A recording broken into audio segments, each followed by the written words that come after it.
নিশ্চয় আল্লাহ যারা ঈমান এনেছে এবং নেক আমল করেছে তাদেরকে জান্নাতে প্রবেশ করাবেন। সুবহানাল্লাহ। আল্লাহ নিজে বলছেন যারা ঈমান আনলো এবং যারা নেক আমল করলো নিশ্চয়ই আল্লাহ জান্নাত দেবেন, জান্নাতে প্রবেশ করাবেন। তাজরি মিন তাহতিহাল আনহার, যে জান্নাতের তলদেশ দিয়ে নহর প্রবাহিত। ইন্নাল্লাহা ইয়াফআলু মা ইউরিদ, নিশ্চয় আল্লাহ যা চান তিনি তাই করেন। তিনি কাজ করতে কারো সাথে পরামর্শ করার প্রয়োজন নেই। তিনি এত মহান, এত বড়, ফাআলুল লিমা ইউরিদ, যা চান তিনি তাই করেন এবং করতে কোনো ক্লেশ নাই, কষ্ট নাই, সময় প্রয়োজন নাই। ইন্নামা আমরুহু ইযা আরাদা শাইআ আন ইয়াকুলা লাহু কুন ফায়াকুন, যখন তিনি কোনো কিছু করতে চান তখন শুধু তিনি বলেন হও, কোন ফায়াকুন, সেটা হতে সামান্য দেরি হয় না, সাথে সাথে হয়ে যায়। আল্লাহ তাআলা যা চান তিনি করেন। ইয়াফআলুল্লাহু মা ইয়াশা,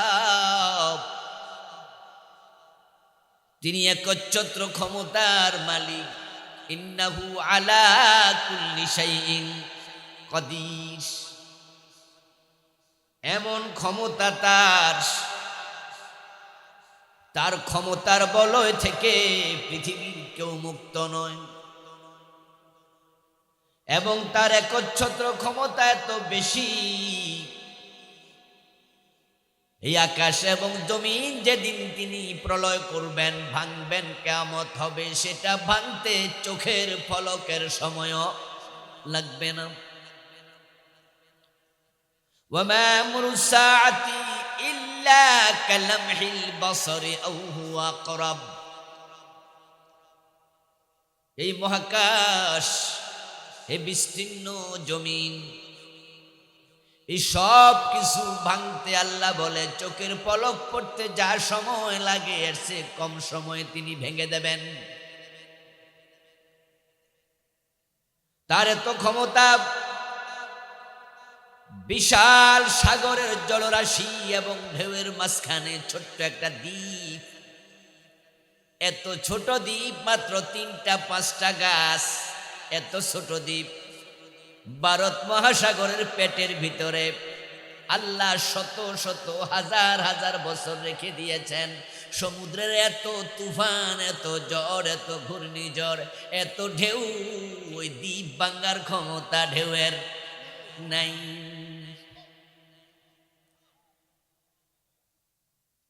প্রশান্ত মহাসাগরের গভীরতম স্থানের গভীরতা 36,000 ফিট। পৃথিবীর সবচেয়ে বড় পাহাড় হিমালয়, তার চূড়ার উচ্চতা হলো 29,000 ফিট। পুরা হিমালয়টা কেটে যদি প্রশান্ত মহাসাগরের গভীরতম স্থানে ফেলে দেয়া হয়, সবটা ডুবে যাবে, তার উপরে পানি থাকবে 7,000 ফিট। এবার বুঝেন সাগরের গভীরতা কত, কত ঢেউ, কত ঝড় তুফান। কিন্তু সেই ছোট্ট দ্বীপ 1000 বছর টিকে আছে। নিজে নিজে না, টিকানোর একজন আছে। ইয়াফআলু মা ইয়াশা, তিনি যা চান তাই হয়, তার কথার কোনো হেরফের। তিনি মালিকুল মুলক, যাকে চান ক্ষমতা দেন, যাকে চান কেড়ে নেন। তার ক্ষমতা এত বেশি, পৃথিবীর রাজা মহারাজা যদিও চান তাকে তিনি ধ্বংস করতে এক সেকেন্ডও লাগে না, সব শেষ। ওই মহাশক্তিধর আল্লাহ তাআলা বলছেন, ইন্নাল্লাহা ইউদখিলুল্লাযীনা আমানু ওয়া আমিলুস সালিহাতি জান্নাত, যারা ঈমান আনে নেক আমল করে তিনি নিজে তাদেরকে জান্নাতে প্রবেশ করাবেন। আমরা মাহফিলে আসলাম, উদ্দেশ্য শুধু একটা, আল্লাহর জান্নাত পাওয়া। যাওয়ার সময় খেচুড়ি খাওয়াবে নাকি? এজন্য কেউ আসছেন? রিক্সা ভাড়া দেবে, মাটিতে এসে বসে গেলেন কেন?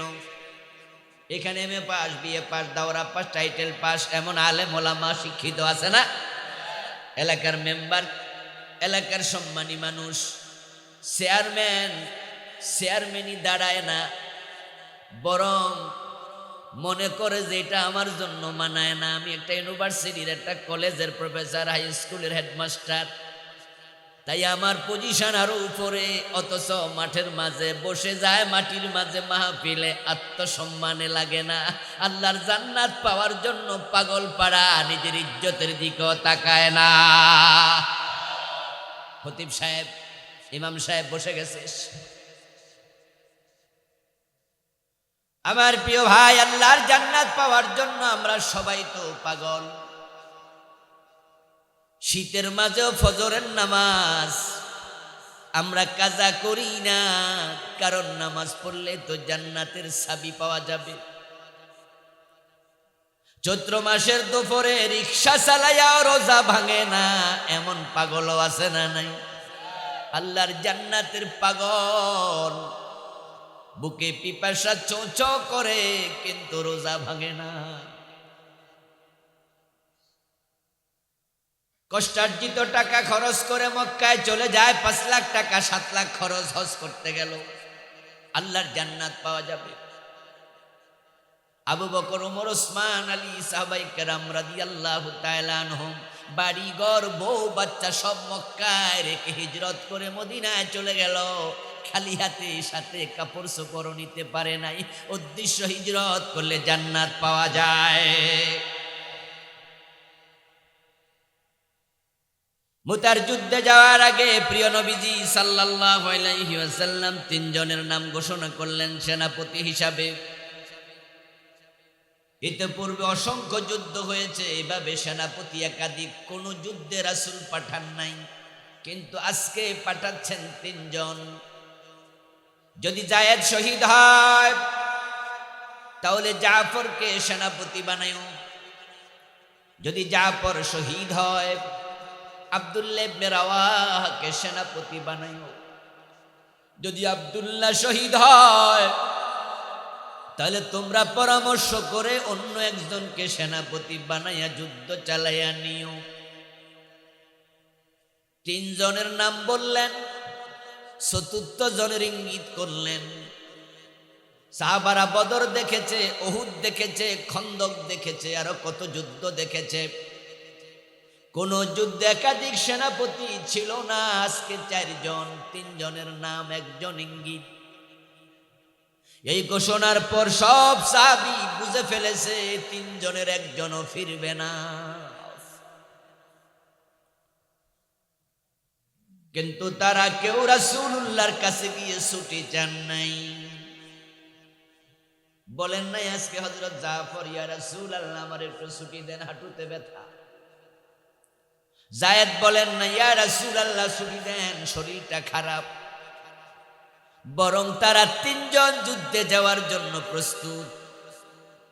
নবীজি সাল্লাল্লাহু আলাইহি ওয়াসাল্লাম যায়েদকে বললেন, যায়েদ যাও, বাড়ি থেকে অনুমতি নেও, বিদায় নেও, বলে আসো। যায়েদ জবাব দেয়, রাসূল আমি তো আপনার কাছে লালিত পালিত হয়েছি, আপনি আমার বাবা, আপনি আমার মা, অন্যকে বলার কোনো প্রয়োজন নাই, আমি রেডি।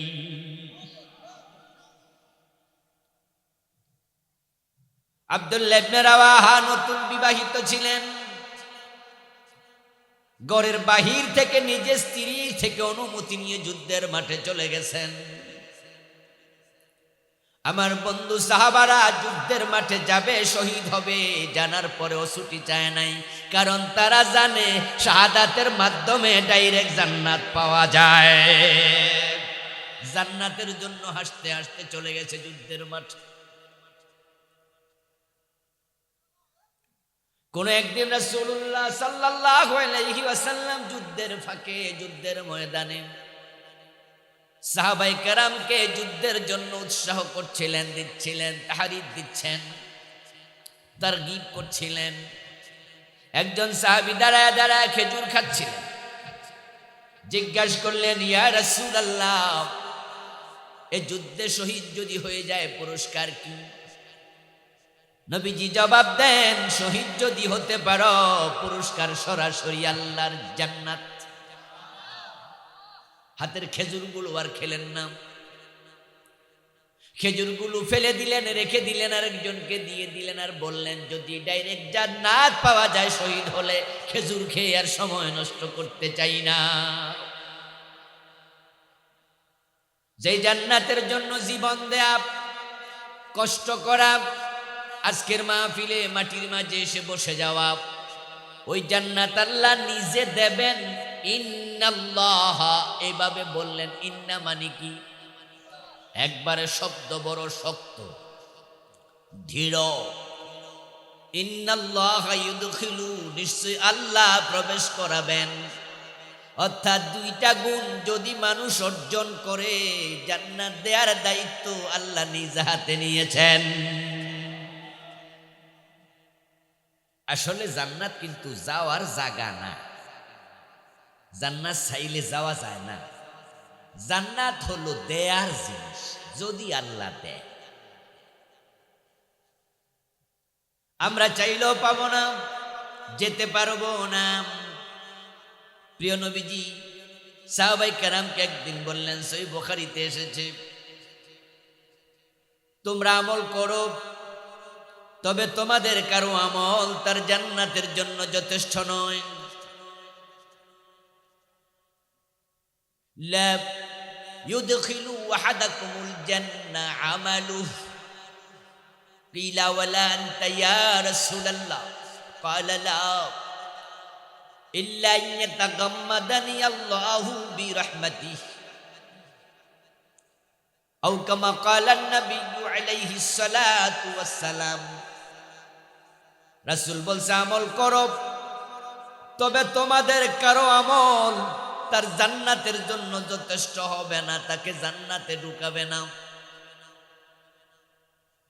অর্থাৎ যেই পরিমাণ আমল দরকার জান্নাত পাওয়ার জন্য, সেটা করার ক্ষমতা সামর্থ্য তোমাদের নাই। কোন একজন সাহাবী দাঁড়ায়া বলেন, হুজুর বুঝছি, কিন্তু আপনি তো এমন নামাজ পড়েন, তারে মাকাদামাহু, লম্বা নামাজের কারণে দুই পা ফুলে যা। আপনি তো রুকু এত লম্বা দেন। মা আয়েশা বলেন, রাসূলুল্লাহ রুকু দেখে মাঝে মাঝে আমি ভাবতাম তিনি সেজদার কথা ভুলে গেছেন কিনা।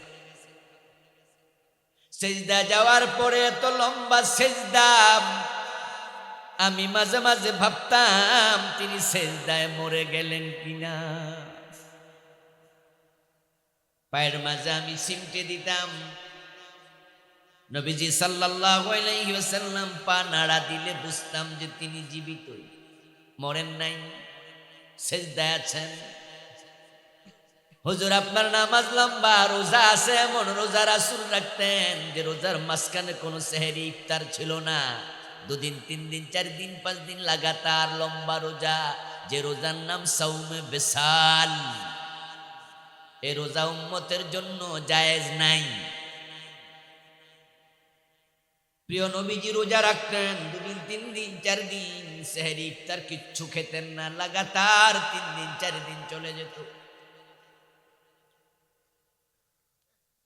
একদল সাহাবী রাসূলুল্লাহর এই রোজার কথা শুনে তারাও শুরু করে দিল। আল্লাহর হাবিব খুতবা দিলেন, ভাষণ দিলেন জুমার দিন, বললেন, লা তুওয়াসিলু বিসসাওম। এই শুনেছি তোমরা নাকি সাওমে বিসাল রাখছো, এটা করো না। বরং সন্ধ্যা হলে ইফতার করে ফেলবে। সাহাবী একজন দাঁড়িয়ে বলে, ইয়া রাসূলুল্লাহ ইন্নাকা তুওয়াসিলু। বুঝছি আমরারে মানা করছেন, অথচ আপনি কিন্তু রাখেন। তো আমলের প্রতি আপনার যদি এত আগ্রহ থাকে, আমাদের থাকবে না কেন? রাসূল তখন বলে, হ্যাঁ ঠিক আছে, তবে আইয়ুকুম মিসলি, তোমরা তো আমার মতো নও। ইন্নাল্লাহ আতআমানি ওয়া সাকানি, আমি নিজে খাই না, কিন্তু আল্লাহ আমারে খাওয়াইয়া দেয়। এটা প্রেমের সুধা, প্রেমের শরবত, প্রেমের খাবার। খাবারের যে চাহিদা আছে, আমার আল্লাহ আমার চাহিদা পূর্ণ করে দেয়, তাই খাবার লাগে না। তোমরা তো এক্ষেত্রে আমার মতো না। সাহাবারা জানতেন রাসূলুল্লাহ নিয়মিত জিকির করতেন। অলওয়েজ মায়েশা থেকে বর্ণিত হাদিস, কান রাসূলুল্লাহ সাল্লাল্লাহু আলাইহি ওয়াসাল্লাম ইয়াযকুরুল্লাহ আলা কুল্লি আহইয়ানি। রাসূলুল্লাহ সাল্লাল্লাহু আলাইহি ওয়াসাল্লাম সর্বক্ষণ জিকিরে রত থাকতেন, সারাক্ষণ। ইভেন যখন তিনি ঘুমাতেন তখনও তার জিকির চলমান। এই জন্য অন্য অন্য মানুষ আমরা যারা আছি, আমরা ঘুমালে ওযু ভাঙ্গে, নবী ঘুমালেও ওযু ভাঙত না। তিনি বলতেন, আইনায়া তানামান ওয়া কলবি ইয়াকযান। নবীজি বলতেন, আমার দুই চোখ ঘুমায়, আমার অন্তর ঘুমায় না, আমার অন্তর আল্লাহর জিকিরে মশগুল। প্রিয় নবীজির আমল নামায় একটা সগীরা গুনাহ নাই, তিনি কোনো গুনার কাজ করেন নাই, তিনি নিষ্পাপ, তিনি মাসুম। তাই তো একজন সাহাবী বলা, ওয়ালা আনতা ইয়া রাসূলুল্লাহ, হুজুর আমাদের আমল কম, আমাদের আমলে আমাদেরকে জান্নাতে নেবে না বুঝলাম, কিন্তু আপনার আমল তো বেশি, আপনার আমল আপনাকে জান্নাতে নেবে তো? রাসূল জবাব দেন, লা, না, আমল করে আল্লাহরে খুশি কইরা জান্নাত পাবো এটা আমার জন্য কঠিন, আমি এত আমল পারি না। ইল্লা আইয়াতাগাম্মাদানি আল্লাহু বিরহমাতিহি, তবে আমি জান্নাত পাবো কারণ আমার আল্লাহ আমাকে রহমতের চাদর দিয়ে আবৃত করে রেখেছে।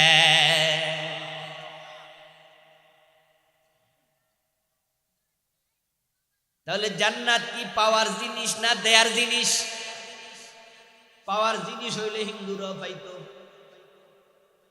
কারণ তাদেরও জান্নাত পাওয়ার অনেক শখ।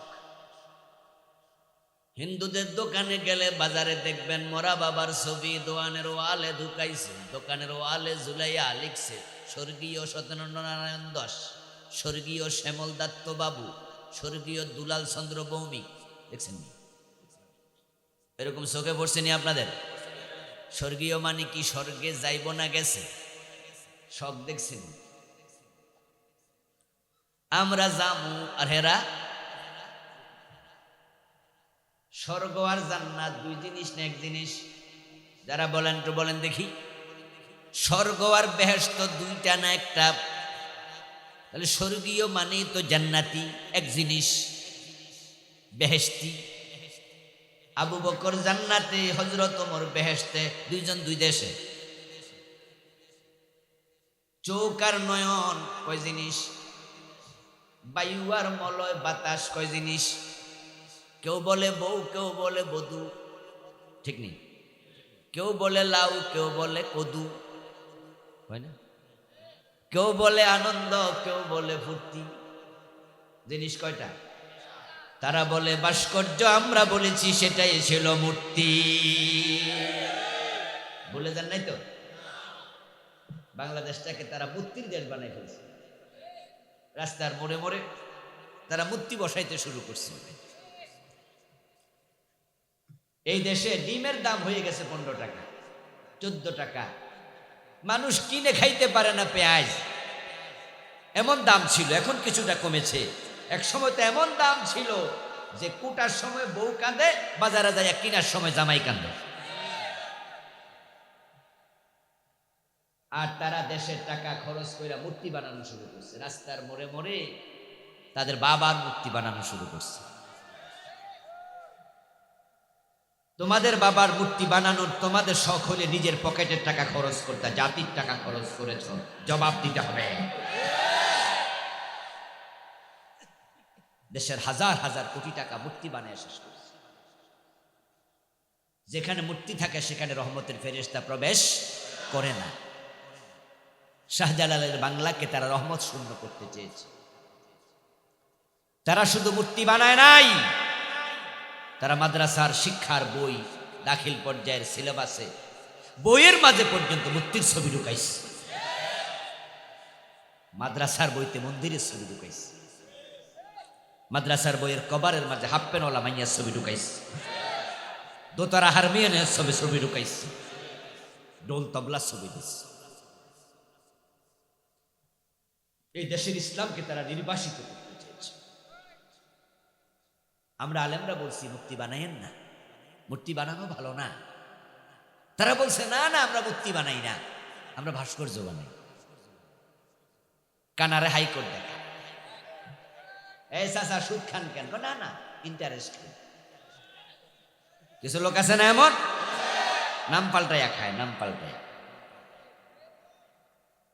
এ মূর্তির বিরুদ্ধে কথা বলাতে মাওলানা মামুনুল হক ভাইকে পরে বউ দিয়া দর্শনের মামলা দিয়া জেলে ঢুকায় দিচ্ছে।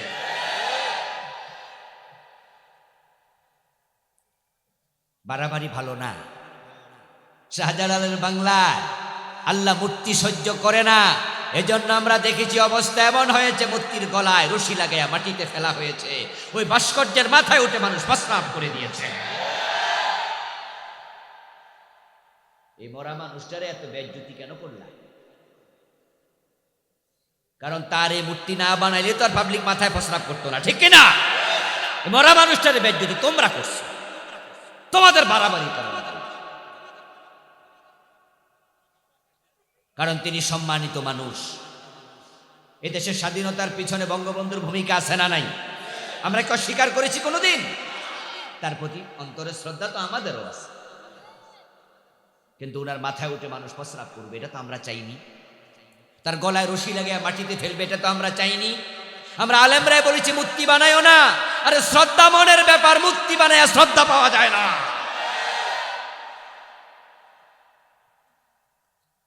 গ্রামে প্রবাদ আছে, বেশি উঁচু হইও না, বাতাসে ভাঙবে। বেশি ছোট থাইকো না, ছাগলে খাবে। হেরা বেশি উঁচু হয়েছিল, এজন্য বাতাসে ভাঙিয়ে ফেলছে, ঠিক না? মাত্র 36 দিনের বাতাসে সব শেষ। আমার বন্ধু, যেটা বেহেশত সেটাই জান্নাত। আরবিতে জান্নাত বলে, পার্সিতে বেহেশত বলে, ইংরেজিতে হেভেন বলে, বাংলায় বাগান বলে, সংস্কৃতিতে স্বর্গ বলে। এখন হিন্দু মিয়া বাবারে জান্নাতে পাঠাইয়া দিছে, পাঠাইয়া নিশ্চিন্তে বৈশা বৈশা দোকানদারি করে। বাবারে লইয়া তার কোনো টেনশন আর। এজন্য লেখছে স্বর্গীয় দুলাল চন্দ্র ভৌমিক, এই যে জান্নাতে যাওয়ার শখ আছে, এমন শখ আমাদেরও আছে, আমরাও জান্নাতে যেতে চাই। ও দোস্ত, জান্নাত চাইলে পাওয়া যায় না। যিনি বানাইছেন জান্নাত তার হাতে, তিনি যাকে চান শুধু তাকে জান্নাত দেন।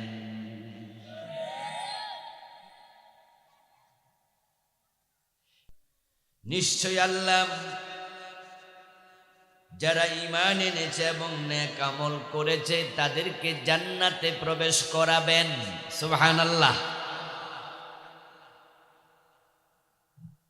আল্লাহ নিজে বলছেন, যারা ঈমান আনলো এবং যারা নেক আমল করলো নিশ্চয়ই আল্লাহ জান্নাত দেবেন, জান্নাতে প্রবেশ করাবেন। তাজরি মিন তাহতিহাল আনহার, যে জান্নাতের তলদেশ দিয়ে নহর প্রবাহিত। ইন্নাল্লাহা ইয়াফআলু মা ইউরিদ, নিশ্চয় আল্লাহ যা চান তিনি তাই করেন। তিনি কাজ করতে কারো সাথে পরামর্শ করার প্রয়োজন নেই। তিনি এত মহান, এত বড়, ফাআলুল লিমা ইউরিদ, যা চান তিনি তাই করেন এবং করতে কোনো ক্লেশ নাই, কষ্ট নাই, সময় প্রয়োজন নাই। ইন্নামা আমরুহু ইযা আরাদা শাইআ আন ইয়াকুলা লাহু কুন ফায়াকুন। যখন তিনি কোনো কিছু করতে চান তখন শুধু তিনি বলেন হও, কোন ফায়াকুন, সেটা হতে সামান্য দেরি হয় না, সাথে সাথে হয়ে যায়। আল্লাহ তাআলা যা চান তিনি করেন। ইয়াফআলুল্লাহু মা ইয়াশা, তিনি একচ্ছত্র ক্ষমতার মালিক। ইন্নাহু আলা কুল্লি শাইইন কাদির, এমন ক্ষমতা তার ক্ষমতার বলয় থেকে পৃথিবীর কেউ মুক্ত নয়। এবং তার একচ্ছত্র ক্ষমতা এত বেশি, এই আকাশ এবং জমিন যেদিন তিনি প্রলয় করবেন, ভাঙবেন, কিয়ামত হবে, সেটা ভাঙতে চোখের পলকের সময়ও লাগবে না। ওয়ামা আমরুস সাআতি ইল্লা কালামহিল বাসারি আও হুয়া আকরাব। এই মহাকাশ, এই বিস্তীর্ণ জমিন, এই সব কিছু ভাঙতে আল্লাহ বলে চোখের পলক পড়তে যা সময় লাগে এর চেয়ে কম সময়ে তিনি ভেঙে দেবেন। তার এত ক্ষমতা। বিশাল সাগরের জলরাশি এবং ঢেউয়ের মাঝখানে ছোট্ট একটা দ্বীপ, এত ছোট দ্বীপ, মাত্র 3-5টা গাছ, এত ছোট দ্বীপ ভারত মহাসাগরের পেটের ভিতরে আল্লাহ শত শত হাজার হাজার বছর রেখে দিয়েছেন। সমুদ্রের এত তুফান, এত ঝড়, এত ঘূর্ণিঝড়, এত ঢেউ, ওই দ্বীপ ভাঙার ক্ষমতা ঢেউয়ের নাই।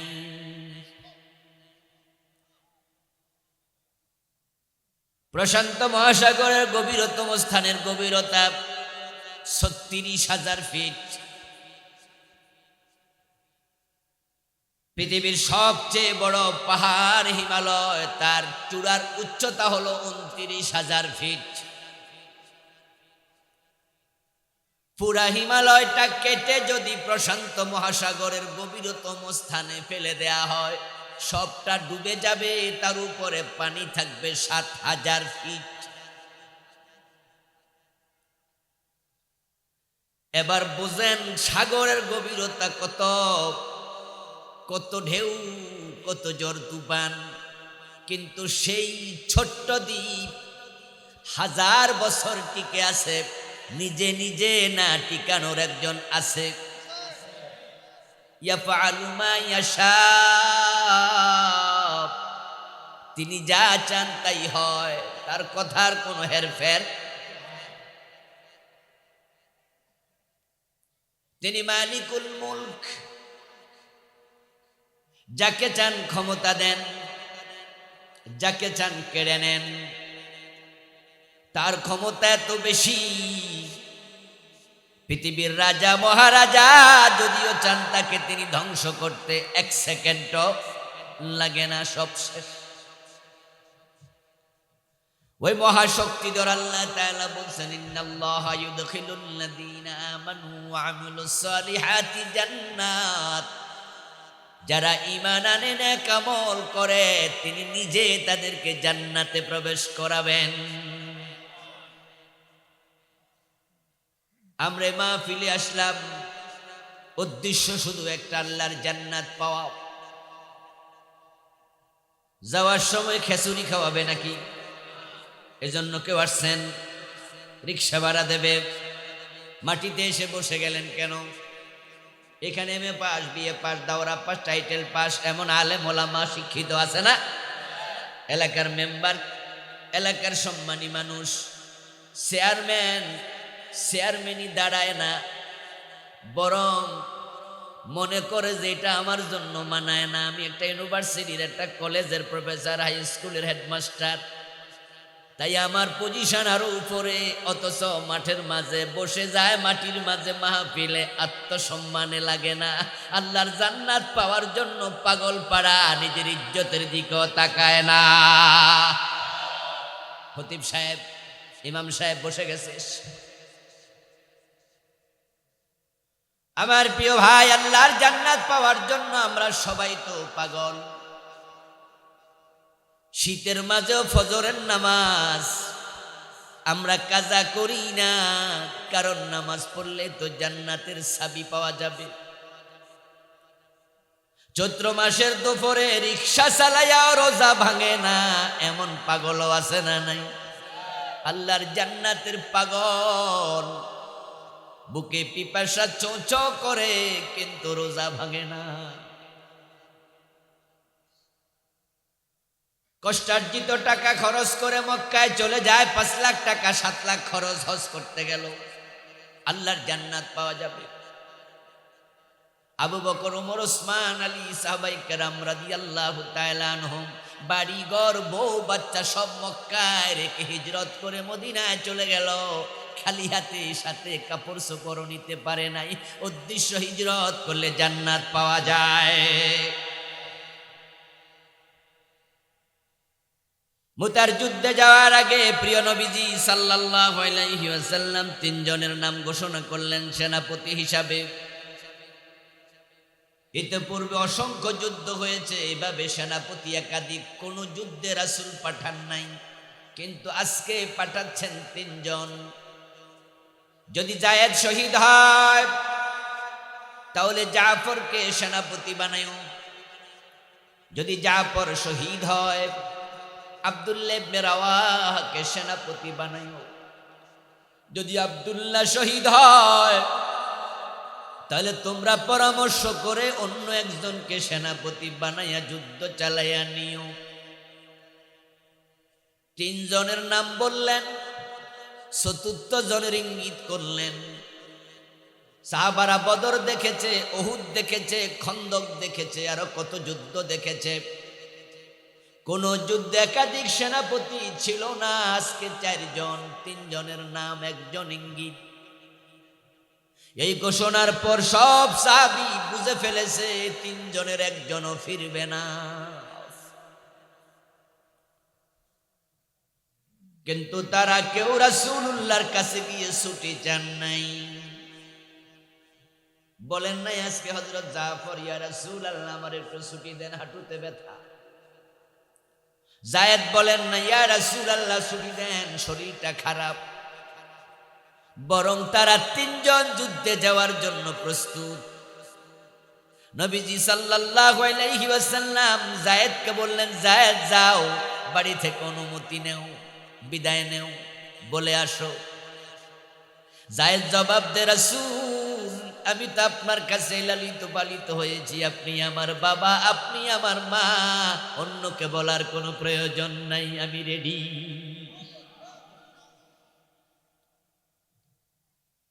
আব্দুল্লাহ ইবনে রাওয়াহা নতুন বিবাহিত ছিলেন। ঘরের বাহির থেকে নিজের স্ত্রী থেকে অনুমতি নিয়ে যুদ্ধের মাঠে চলে গেছেন। আমার বন্ধু সাহাবারা যুদ্ধের মাঠে যাবে, শহীদ হবে, জানার পরেও ছুটি চায় নাই, কারণ তারা জানে শাহাদাতের মাধ্যমে ডাইরেক্ট জান্নাত পাওয়া যায়। জান্নাতের জন্য হাসতে হাসতে চলে গেছে যুদ্ধের মাঠে। কোন একদিন রাসূলুল্লাহ সাল্লাল্লাহু আলাইহি ওয়াসাল্লাম যুদ্ধের ফাঁকে, যুদ্ধের ময়দানে সাহাবায়ে কেরামকে যুদ্ধের জন্য উৎসাহ করছিলেন, দিচ্ছিলেন, তাহরিক দিচ্ছেন, তারগিব করছিলেন। একজন সাহাবী দাঁড়ায় দাঁড়ায় খেজুর খাচ্ছিলেন। জিজ্ঞাসা করলেন, ইয়া রাসূলুল্লাহ এই যুদ্ধে শহীদ যদি হয়ে যায় পুরস্কার কি? নবীজি জবাব দেন, শহীদ যদি হতে পারো পুরস্কার সরাসরি আল্লাহর জান্নাত। হাতের খেজুরগুলো আর খেলেন না, খেজুরগুলো ফেলে দিলেন, রেখে দিলেন, আরেকজনকে দিয়ে দিলেন, আর বললেন যদি ডাইরেক্ট জান্নাত পাওয়া যায় শহীদ হলে, খেজুর খেয়ে আর সময় নষ্ট করতে চাই না। যেই জান্নাতের জন্য জীবন দেয়া, কষ্ট করা, আজকের মাহফিলে মাটির মাঝে এসে বসে যাওয়া, ওই জান্নাত আল্লাহ নিজে দেবেন।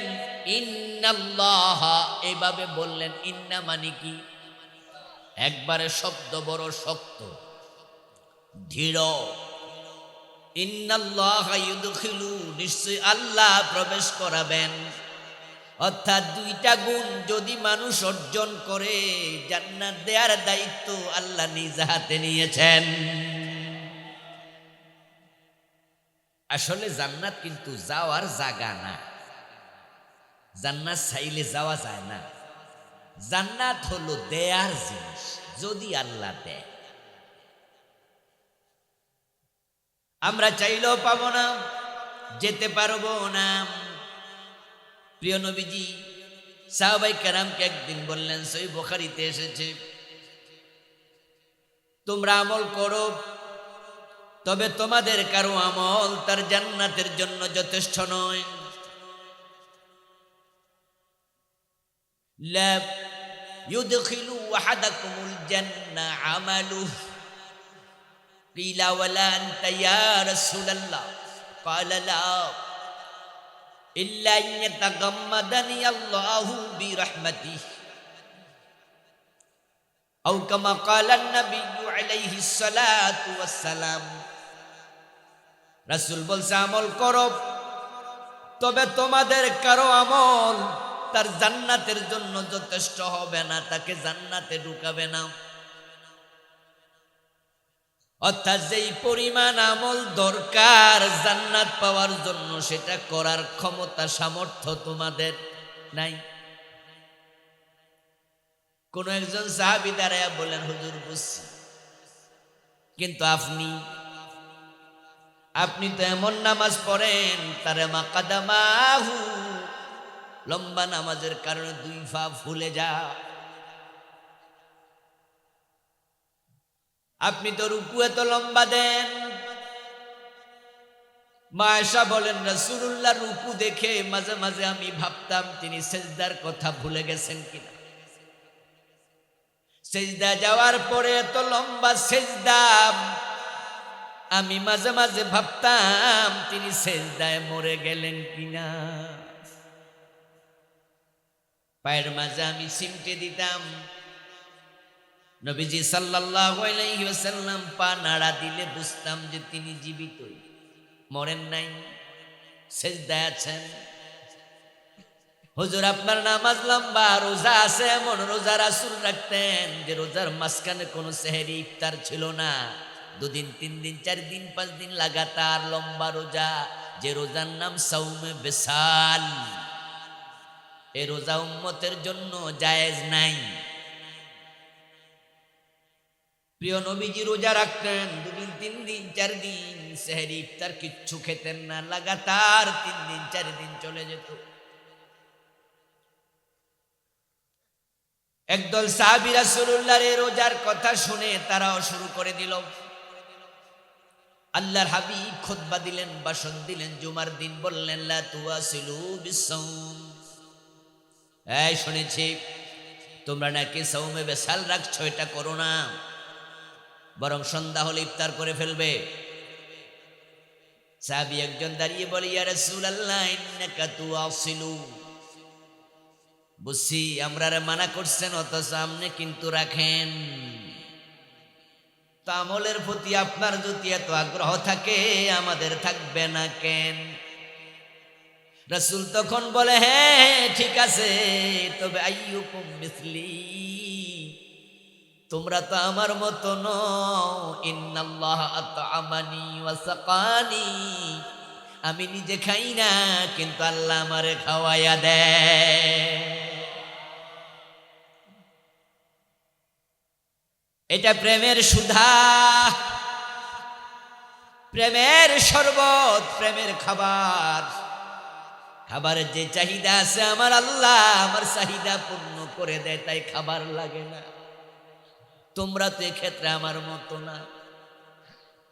সাহাবারা জানতেন রাসূলুল্লাহ নিয়মিত জিকির করতেন। অলওয়েজ মায়েশা থেকে বর্ণিত হাদিস, কান রাসূলুল্লাহ সাল্লাল্লাহু আলাইহি ওয়াসাল্লাম ইয়াযকুরুল্লাহ আলা কুল্লি আহইয়ানি। রাসূলুল্লাহ সাল্লাল্লাহু আলাইহি ওয়াসাল্লাম সর্বক্ষণ জিকিরে রত থাকতেন, সারাক্ষণ। ইভেন যখন তিনি ঘুমাতেন তখনও তার জিকির চলমান। এই জন্য অন্য অন্য মানুষ আমরা যারা আছি, আমরা ঘুমালে ওযু ভাঙ্গে, নবী ঘুমালেও ওযু ভাঙত না। তিনি বলতেন আইনায়া তানামান ওয়া কলবি ইয়াকযান। নবীজি বলতেন আমার দুই চোখ ঘুমায়, আমার অন্তর ঘুমায় না, আমার অন্তর আল্লাহর জিকিরে মশগুল। প্রিয় নবীজির আমল নামায় একটা সগীরা গুনাহও নাই, তিনি কোনো গুনার কাজ করেন নাই, তিনি নিষ্পাপ, তিনি মাসুম। তাই তো একজন সাহাবী বলা, ওয়ালা আনতা ইয়া রাসূলুল্লাহ, হুজুর আমাদের আমল কম, আমাদের আমলে আমাদেরকে জান্নাতে নেবে না বুঝলাম, কিন্তু আপনার আমল তো বেশি, আপনার আমল আপনাকে জান্নাতে নেবে তো? রাসূল জবাব দেন, লা, না, আমল করে আল্লাহরে খুশি কইরা জান্নাত পাবো এটা আমার জন্য কঠিন, আমি এত আমল পারি না। ইল্লা আইয়াতাগাম্মাদানি আল্লাহু বিরহমাতিহি, তবে আমি জান্নাত পাবো কারণ আমার আল্লাহ আমাকে রহমতের চাদর দিয়ে আবৃত করে রেখেছে।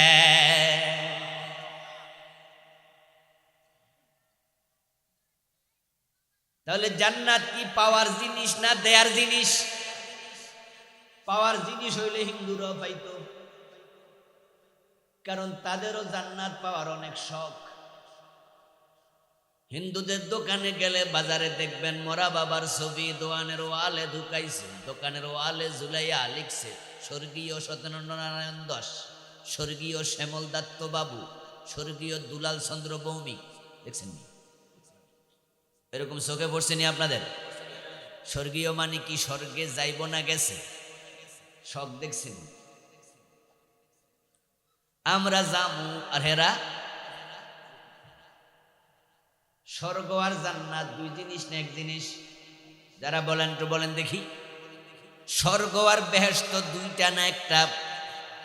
তাহলে স্বর্গীয় মানে তো জান্নাতি এক জিনিস, বেহেশতি। আবু বকর জান্নাতে, হযরত ওমর বেহেশতে, দুইজন দুই দেশে। চোখ আর নয়ন কয় জিনিস? বায়ু আর মলয় বাতাস কয় জিনিস? কেউ বলে বউ, কেউ বলে বধূ, ঠিক নেই? কেউ বলে লাউ, কেউ বলে কদু, হয় না? কেউ বলে আনন্দ, কেউ বলে ফুর্তি। জিনিস কয়টা? তারা বলে ভাস্কর্য, আমরা বলেছি সেটাই ছিল মূর্তি। বলে যান নাই তো? বাংলাদেশটাকে তারা মূর্তির দেশ বানাই ফেলছে। রাস্তার মোড়ে মোড়ে তারা মূর্তি বসাইতে শুরু করছে। এই দেশে ডিমের দাম হয়ে গেছে 15 টাকা, 14 টাকা। মানুষ কিনে খাইতে পারে না পেঁয়াজ, এমন দাম ছিল। এখন কিছুটা কমেছে। এক সময় তো এমন দাম ছিল যে কুটার সময় বউ কাঁদে, বাজারে যায় কিনার সময় জামাই কাঁদে। আর তারা দেশের টাকা খরচ করে মূর্তি বানানো শুরু করছে। রাস্তার মোড়ে মোড়ে তাদের বাবার মূর্তি বানানো শুরু করছে। তোমাদের বাবার মূর্তি বানানোর তোমাদের শখ হলে নিজের পকেটের টাকা খরচ করতে, জাতির টাকা খরচ করেছ, জবাব দিতে হবে। দেশের হাজার হাজার কোটি টাকা মূর্তি বানিয়ে শেষ করছে। যেখানে মূর্তি থাকে সেখানে রহমতের ফেরেশতা প্রবেশ করে না। শাহজালালের বাংলাকে তারা রহমত শূন্য করতে চেয়েছে। তারা শুধু মূর্তি বানায় নাই, তারা মাদ্রাসার শিক্ষার বই দাখিল পর্যায়ের সিলেবাসে বইয়ের মাঝে পর্যন্ত মূর্তির ছবি ঢুকাইছে। মাদ্রাসার বইতে মন্দিরের ছবি ঢুকাইছে, মাদ্রাসার বইয়ের কভারের মাঝে হাফ প্যান্টওয়ালা মাইয়ার ছবি ঢুকাইছে, দোতারা হারমিয়ানের ছবি ঢুকাইছে, ডোল তবলার ছবি দিচ্ছে। এই দেশের ইসলামকে তারা নির্বাসিত করতে চেয়েছে। আমরা আলেমরা বলছি মূর্তি বানাইয়েন না, মূর্তি বানানো ভালো না। তারা বলছে না না, আমরা মূর্তি বানাই না, আমরা ভাস্কর্য বানাই। কানারে হাইকোর্ট দেখা, এই চাচা সুদ খান কেন? না না, ইন্টারেস্ট। কিছু লোক আছে না এমন, নাম পাল্টাইয়া খায়, নাম পাল্টায়। এ মূর্তির বিরুদ্ধে কথা বলাতে মাওলানা মামুনুল হক ভাইকে পরে বৌদিয়া দর্শনের মামলা দিয়া জেলে ঢুকায় দিচ্ছে।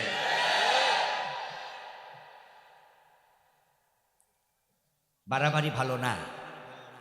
শাহজালালের বাংলায় আল্লাহ মূর্তি সহ্য করে না, এজন্য আমরা দেখেছি অবস্থা এমন হয়েছে, মূর্তির গলায় রশি লাগাইয়া মাটিতে ফেলা হয়েছে, ওই ভাস্কর্যের মাথায় উঠে মানুষ প্রস্রাব করে দিয়েছে। এই মরা মানুষটারে এত বেজ্জতি কেন করলাম? কারণ তার এই মূর্তি না বানাইলে তো আর পাবলিক মাথায় প্রস্রাব করতো না, ঠিক কিনা? মরা মানুষটারে বেজ্জতি তোমরা করছো, তোমাদের বাড়াবাড়ি করা লাগে। কারণ তিনি সম্মানিত মানুষ। এদেশের স্বাধীনতার পিছনে বঙ্গবন্ধুর ভূমিকা আছে না নাই? আমরা কি অস্বীকার করেছি কোনোদিন? তার প্রতি অন্তরের শ্রদ্ধা তো আমাদেরও আছে, কিন্তু ওনার মাথায় উঠে মানুষ প্রস্রাব করবে এটা তো আমরা চাইনি। তার গলায় রশি লাগিয়ে মাটিতে ফেলবে এটা তো আমরা চাইনি। আমরা আলেমরাই বলেছি মূর্তি বানাইও না। আরে শ্রদ্ধা মনের ব্যাপার, মূর্তি বানায় শ্রদ্ধা পাওয়া যায় না।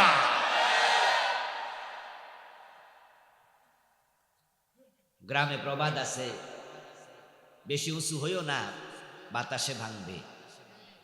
বেশি ছোট থাইকো না, ছাগলে খাবে। হেরা বেশি উঁচু হয়েছিল, এজন্য বাতাসে ভেঙে ফেলছে, ঠিক না? মাত্র 36 দিনের বাতাসে সব শেষ। আমার বন্ধু, যেটা বেহেশত সেটাই জান্নাত। আরবিতে জান্নাত বলে, পার্সিতে বেহেশত বলে, ইংরেজিতে হেভেন বলে, বাংলায় বাগান বলে, সংস্কৃতিতে স্বর্গ বলে। এখন হিন্দু মিয়া বাবারে জান্নাতে পাঠাইয়া দিছে, পাঠাইয়া নিশ্চিন্তে বৈশা বৈশা দোকানদারি করে। বাবারে লইয়া তার কোনো টেনশন আর, এজন্য লেখছে স্বর্গীয় দুলাল চন্দ্র ভৌমিক। এই যে জান্নাতে যাওয়ার শখ আছে, এমন শখ আমাদেরও আছে, আমরাও জান্নাতে যেতে চাই। ও দোস্ত, জান্নাত চাইলে পাওয়া যায় না, যিনি বানাইছেন জান্নাত তার হাতে, তিনি যাকে চান শুধু তাকে জান্নাত দেন।